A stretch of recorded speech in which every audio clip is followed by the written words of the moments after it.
Hello दोस्तों, मैं Balkishan Malakar, assistant professor geography, government college Raipur Pali. आपका हमारे कॉलेज के यूट्यूब चैनल पर आपका हार्दिक स्वागत करता हूं। आज हम आर्थिक भूगोल की परिभाषा और विषय क्षेत्र के बारे में बात करेंगे। सर्वप्रथम बात करते हैं आर्थिक भूगोल की परिभाषा।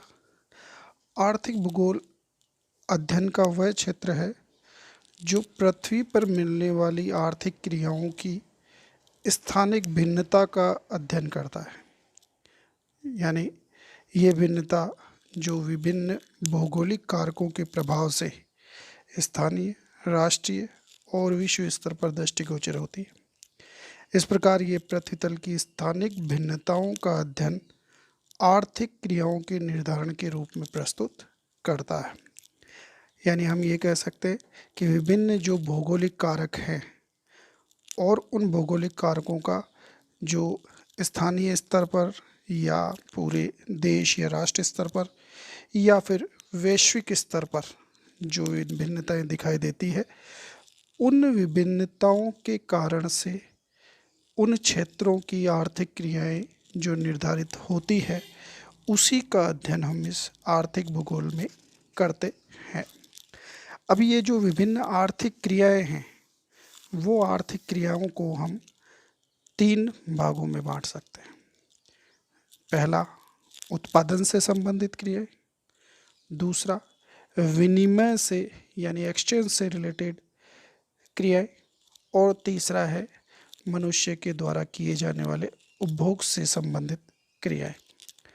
सबसे ज़्यादा महत्वपूर्ण क्रिया उत्पादन से रिलेटेड है। इस उत्पादन से संबंधित क्रियाओं को हम आगे विभिन्न 5 प्रकार में बांट सकते हैं। सबसे पहले प्राथमिक क्रियाएं, जिसके अंतर्गत कृषि, निर्वहन कृषि, पशुचारण, वानिकी, खनन, मत्स्यन आदि क्रियाएं हैं, जिसमें मानव प्रकृति से सीधे ही ये सब कार्य करके और वस्तुएं या उत्पाद प्राप्त करता है। फिर आती है द्वितीयक प्रकार की क्रियाएं, जिसमें किसी उद्देश्य विशेष के लिए की जाने वाली कृषि, व्यापारिक रूप से किए जाने वाला पशुपालन और विभिन्न प्रकार के उद्योग धंधे, ये सब द्वितीय क्रियाओं में आते हैं। तृतीय क्रियाएं, इसके अंतर्गत विभिन्न प्रकार की सेवाएं, व्यापार, परिवहन कार्य और संचार से रिलेटेड कार्य तृतीय क्रियाओं में शामिल किए जाते हैं।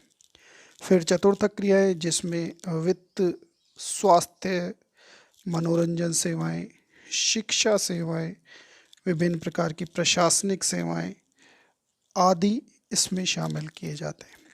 और अंत में उत्पादन से रिलेटेड पंचम क्रिया, जो कि उच्च स्तर की क्रिया है। इसमें उच्च स्तरीय प्रबंधन और कार्यकारी प्रशासनिक स्थिति, चाहे वो निजी क्षेत्र की हो और चाहे सार्वजनिक क्षेत्र की, विभिन्न प्रकार के वैज्ञानिक शोध और विकास सेवाएं, ये सब पंचम क्रियाओं के अंतर्गत आती हैं।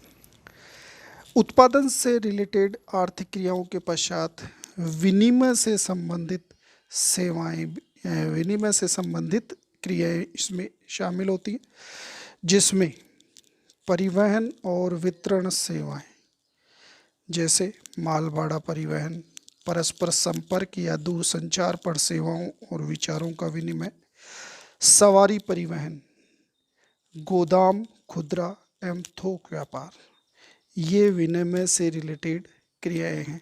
वैसे हम उत्पादन से जब बात करते हैं तो उसमें तृतीय क्षेत्र से रिलेटेड जो कार्य हैं वो इसमें शामिल हैं, लेकिन वहाँ वो उत्पादन के रूप में शामिल हैं, जबकि यहाँ पर वो विनिमय के रूप में शामिल हैं।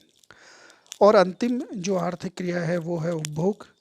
इसके अंतर्गत मनुष्य अपनी आवश्यकताओं की पूर्ति हेतु व्यापार, वस्तु, सामान या सेवाओं का उपयोग करता है। इस तरह से ये 3 प्रकार की आर्थिक क्रियाएं इस आर्थिक भूगोल में शामिल है। और ये आर्थिक कार्य अलग अलग प्रदेशों में वहाँ की भौगोलिक भिन्नता के कारण से अलग अलग रूप में किए जाते हैं। नम